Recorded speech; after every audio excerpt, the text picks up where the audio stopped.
United States and the President of the Federative Republic of Brazil, accompanied by the Director General of the International Labor Organization.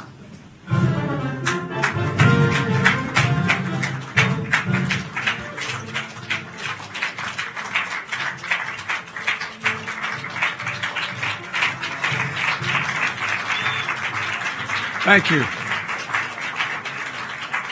Please have a seat. Thank you very much. Thank you all for being here.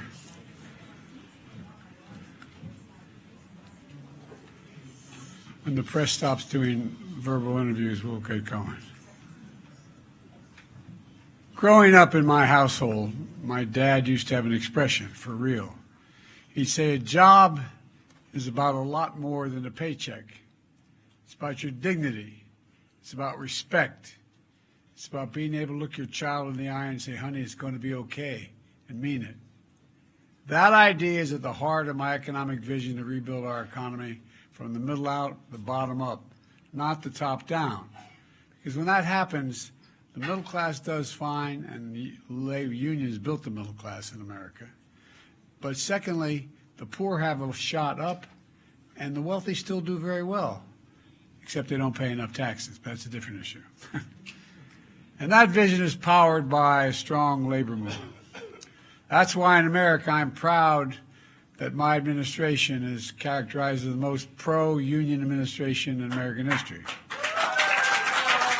No, I really mean. And let me be clear. Whether it's the auto workers or any other union worker, record corporation profits should mean record contracts for union workers.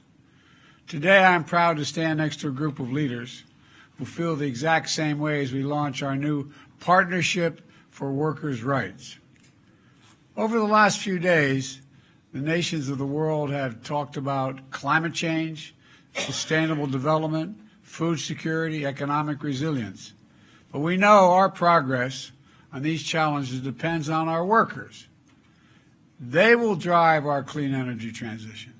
They will keep the global supply chain secure. They'll build the infrastructure we need to keep our economy strong. So we have to empower them as well. And that's what this new partnership is all about. The partnership actually was this man's idea. Overall, we have 5 key goals. First, protect workers' rights. That means ending forced labor, ending child labor, ending worker exploitation, which is far too common around the world. A step toward this goal will work with leaders around the world to make sure that the Director General of the International Labor Organization, who's here with us today, to ensure that workers not only know their rights, but also have the tools to exercise their rights. The second goal is to promote a safe and decent work. That includes ensuring countries and companies are held accountable for the impacts of their investments on workers' health, workers' wages, and workers' rights.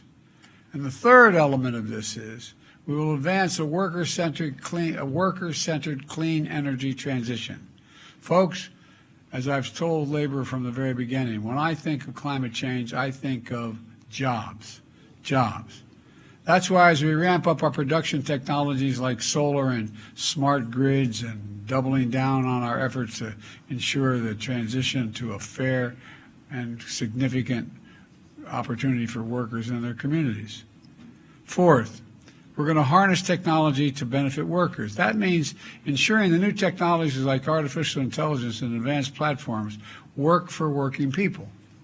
And finally, we'll tackle workplace discrimination. Supporting our workers is about making sure no one is left behind. So through this new partnership, we're going to, with our labor movements, promote greater work equality, including through collective bargaining. And so let me close with this. This announcement is also an invitation to every global leader and every labor organization to join us and commit to a better future. One where workers all across the nations are going to be treated with dignity and respect. Our economies and our nations will all be stronger because of it. Now I'd like to turn over to a leader who has made this partnership possible. President Lula, the floor is yours.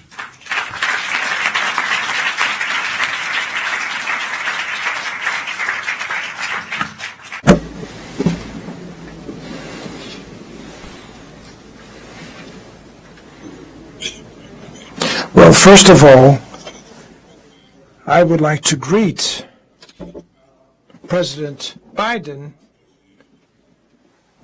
and to say to President Biden, can you hear me, President Biden? This is a historical moment for Brazil and for the U.S. President Biden, can you hear me? You can? Yes, good. And so there's the U.S. delegation that is here with me. I'd like to greet my wife that is also here. I'd like to greet the Brazilian trade unionists that came to my invitation by my labor minister, and I also like to greet the U.S. trade union leaders that are here, that which we always had a very good relationship, an extraordinary relationship with the U.S. labor movement. Well, first of all, I have the happiness to share with President Biden this partnership for workers' rights. And I'm very much honored with the presence of our brother Gilberto Gbombo, Director General of the International Labor Organization, and my brother Luiz Marinho, the Labor Minister of Brazil. And I also like to greet the participation of the main leaders of the American Federation of Labor and other labor organizations in the U.S., in which I owe them a lot of I'm very grateful to them, because in many difficult moments that we had in Brazil, the U.S. labor movement showed solidarity, provided solidarity to us, to the Brazilian labor movement. When I joined the trade union activities a long time ago, I would never imagine that I would become the president of my country, and I would never could imagine to be side by side the President Biden, side by side the Director General of ILO, discussing the creation of decent work policy and partnership to improve the lives of the poor workers, especially in this digitalized world where artificial intelligence speaks much more powerfully than the worker's voice. So this is a moment of great, that I'm very grateful. We know what happened with the neoliberal politics in the world. The fact of the matter is that we have today more than 2 billion workers that are in the informal sector, according to ILO. And we have more or less 214 million human beings that, even being employed, they live under absolute poverty because they earn less than $1.90 per day. It is unacceptable that women, ethnic minorities, and people LGBTQ+ are discriminated in the labor market. Since I came back to the presidency in Brazil, I have made all the endeavors to rebuild and unite the country. In very few months, we managed to do something extraordinary. We have already created, in the first 8 months of my terms, 1,200,000 formal works with job contracts. The minimum wage came back to growth above past inflation. 80% of the collective bargaining negotiations have readjustments above past inflation, 80%. And we also passed in the Congress, after decades of waiting to pass such a bill, a law that guarantees to the women to receive the same salary that the man has if they perform the same work, the same position. It seemed impossible. So equal work, equal pay. We also established a collective bargaining table between the business sector, workers, and government.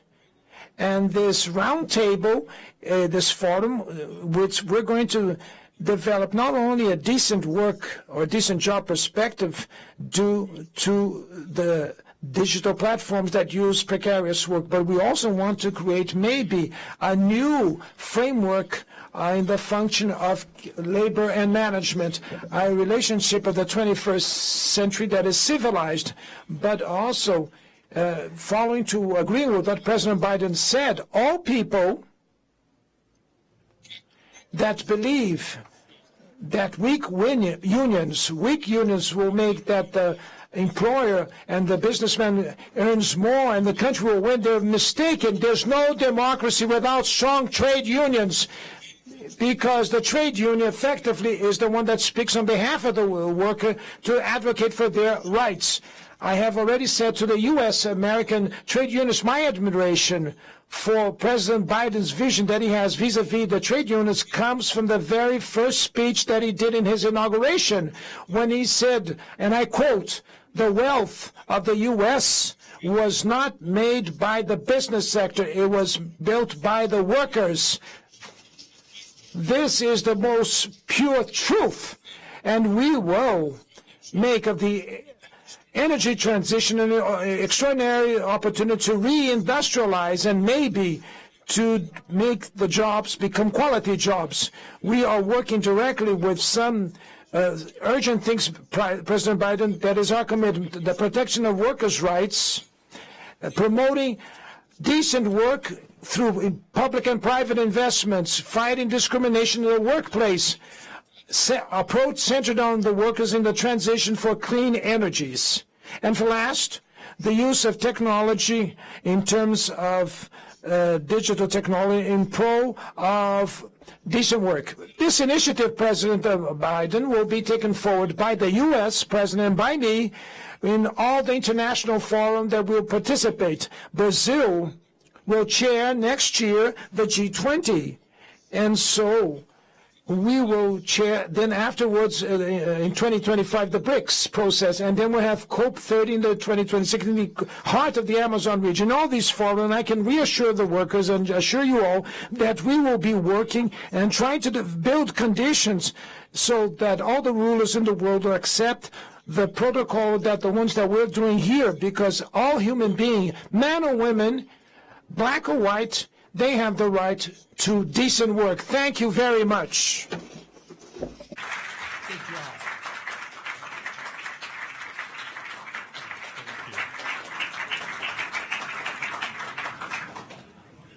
Mr. President, from my perspective, it's quite a historical moment to have two of the most influential leaders together launching this initiative, knowing how close the workers' rights, the workers' well-being is for both President Biden and President Lula.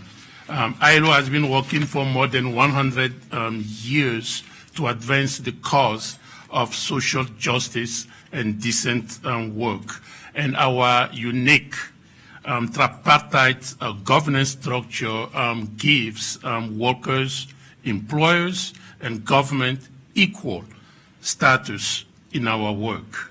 We have unparalleled understanding of how decent work can build better lives, better economies, and better societies. This is why we unequivocally welcome this United States and Brazil partnership for workers' rights.